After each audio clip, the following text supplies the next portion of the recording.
Ядро. Что это такое? Я про это не говорил, но это важная часть лора. Сперва сюжет.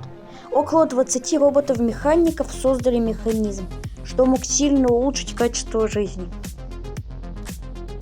Но остальные роботы потребовали использовать этот механизм для борьбы с людьми. Тут стоит отметить, что эти роботы по сути киборги. Роботам не оставалось ничего, кроме как бежать и основать показанные на карте города бравлеров, ну или скриперов, кто как хочет.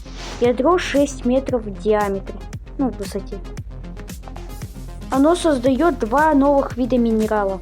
Кристаллы первого и второго уровня, которые обладают магическими свойствами, а также воскрешает всех убитых и мертвых людей, которые умерли в зоне действия ядра. Также ядро — это отдельная личность со своими потребностями и желаниями.